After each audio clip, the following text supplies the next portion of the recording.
Recently मेरे पास एक comment आया कि मैम मेरा अबॉर्शन हो गया है और 2-3 महीने बाद भी मुझे ब्लड क्लॉट्स आ रहे हैं। क्या ये नॉर्मल है या मुझे कोई प्रॉब्लम है, मुझे डॉक्टर के पास जाना चाहिए? सो इस क्वेश्चन में बहुत कुछ मिसिंग था, जैसे कि उनका अबॉर्शन कैसे हुआ था, सर्जिकल अबॉर्शन था या मेडिकल अबॉर्शन था, अबॉर्शन के बाद ब्लीडिंग हो रही है लगातार और उसमें ब्लड क्लॉट्स आ रहे हैं, या फिर अबॉर्शन के बाद वाली ब्लीडिंग अब बंद हो चुकी है और नॉर्मल पीरियड्स स्टार्ट हो चुके हैं। उस पीरियड्स के दौरान उन्हें ब्लड क्लॉट आ रहे हैं। ब्लड क्लॉट का साइज क्या है, क्लॉट्स छोटे साइज के हैं या बड़े साइज के हैं, ये सारा कुछ उन्होंने नहीं पूछा। बट आज की वीडियो में आपको इन सारे क्वेश्चंस के आंसर मिलने वाले हैं। सो वीडियो इन्फॉर्मेटिव लगे तो सभी के साथ शेयर करिएगा और वीडियो को एक लाइक जरूर कर दीजिएगा। चैनल पे नए हैं तो चैनल को सब्सक्राइब जरूर करिए। सबसे पहले बात करेंगे अबॉर्शन कितने तरह के होते हैं। अबॉर्शन 2 तरह के होते हैं। पहला होता है सर्जिकल अबॉर्शन और दूसरा होता है मेडिकल अबॉर्शन। सर्जिकल अबॉर्शन वो होता है जब आप प्लान करके डॉक्टर के पास जाते हैं, ऑपरेशन के द्वारा अबॉर्शन कराते हैं, तो उसको सर्जिकल अबॉर्शन बोलते हैं। अगर आपका बच्चा किसी प्रॉब्लम की वजह से, किसी दिक्कत की वजह से नॉर्मली नेचुरली अबॉर्ट हो गया है, आपका गर्भपात हो गया है, तो उसको मेडिकल अबॉर्शन बोलते हैं। सबसे पहले बात करेंगे सर्जिकल अबॉर्शन की। सर्जिकल अबॉर्शन जो होता है उसमें आपको लोकल एनेस्थीसिया दिया जाता है, आपको बेहोश कर दिया जाता है और उसके बाद वजाइना के थ्रू इंस्ट्रूमेंट की मदद से आपके यूट्रस को पूरा क्लीन कर दिया जाता है। इसको सर्जिकल अबॉर्शन बोलते हैं और इसमें ब्लीडिंग मेडिकल अबॉर्शन की तुलना में कम होती है, क्लॉट्स भी कम आते हैं।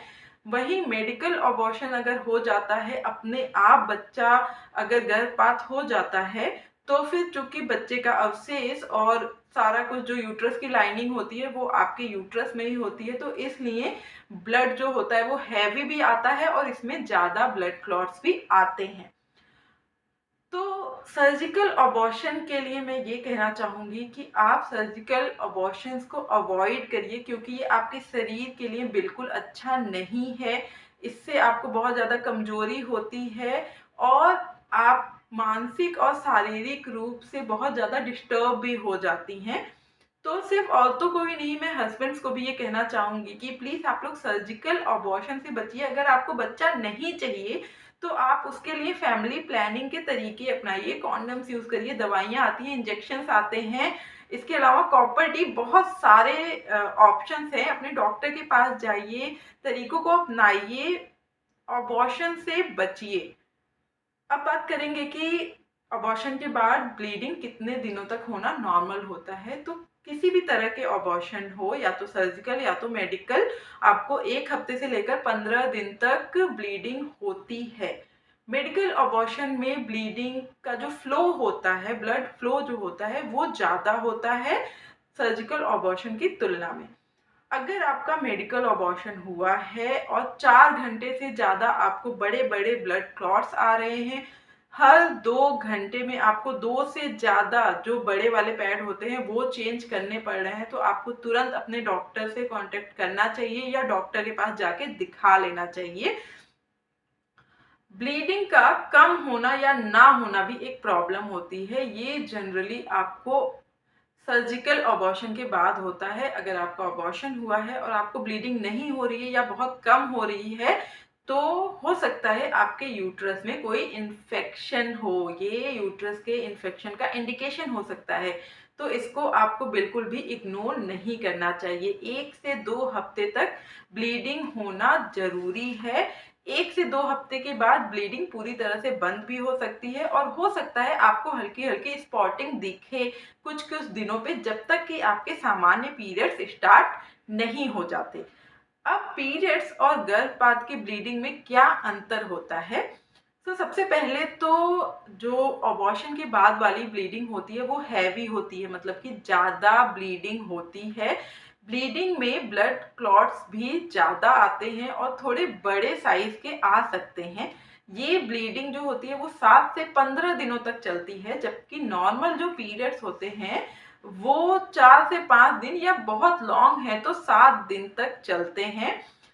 इसके अलावा अबॉर्शन के बाद की जो ब्लीडिंग होती है उसका कोई पैटर्न नहीं होता, मतलब कि जैसे कि आपके नॉर्मल पीरियड्स आते हैं तो दूसरे और तीसरे दिन हैवी फ्लो होता है, पहले दिन कम फ्लो होता है और चौथे 5वें दिन में ब्लीडिंग कम हो जाती है, फिर स्पॉटिंग और फिर पीरियड्स खत्म हो जाते हैं 7 हफ्ते के अंदर-अंदर।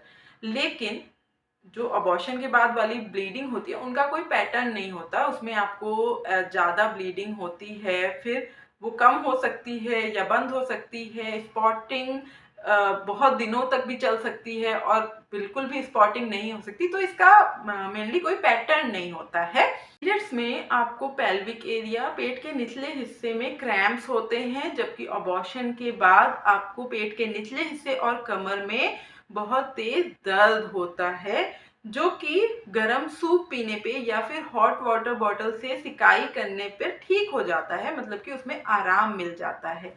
अब बात करेंगे कि किन कंडीशंस में हमें डॉक्टर के पास चले जाना चाहिए, कौन सी ऐसी कंडीशंस हैं जिन्हें हमें इग्नोर नहीं करना चाहिए।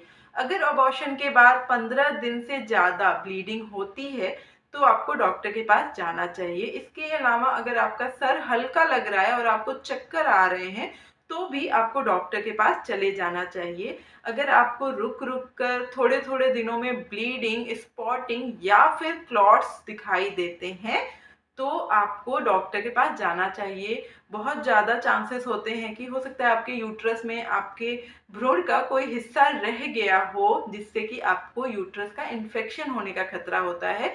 तो इन सिम्पटम्स को कभी भी अवॉइड ना करें।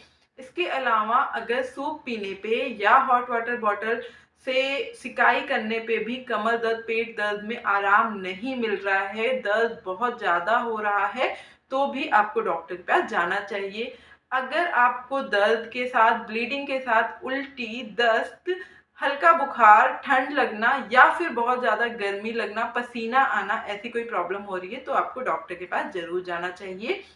अगर आपके पेल्विक एरिया में बहुत ज़्यादा असहनीय दर्द हो रहा है और साथ में आपको हरे या हल्के पीले रंग का डिस्चार्ज आ रहा है, डिस्चार्ज से बहुत ज़्यादा गंदी बदबू आ रही है, तो भी आपको डॉक्टर को दिखा लेना चाहिए। अगर अबॉर्शन हो गया है, उसके बाद 15 दिन आपका ब्लीडिंग होकर खत्म हो गया है और उसके 1-2 महीने बाद भी आपको पीरियड्स स्टार्ट ना हो, तब भी आपको डॉक्टर को दिखा लेना चाहिए। सो जो अबॉर्शन होता है वो किसी भी फीमेल के लिए शारीरिक और मानसिक रूप से बहुत बुरी चीज़ होती है, बहुत सफ़र करती हैं फीमेल्स। तो अबॉर्शन के बाद फीमेल्स का बहुत ज़्यादा ध्यान रखें।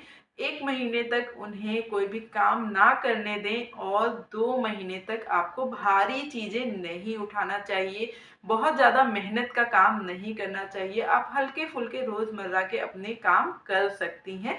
होप आपको आज की वीडियो अच्छी लगी हो, इन्फॉर्मेटिव लगी हो। अगर ऐसा है तो वीडियो को लाइक करिए, सभी के साथ इस वीडियो को शेयर करिए, क्योंकि ऐसी चीज़ें लोग जनरली पूछ नहीं पाते हैं और इन्फॉर्मेशन नहीं ले पाते हैं। सो वीडियो को कर दीजिए सभी के साथ शेयर। नए हैं तो चैनल को सब्सक्राइब जरूर करिए। मिलते हैं अगली वीडियो में, तब तक के लिए नमस्ते।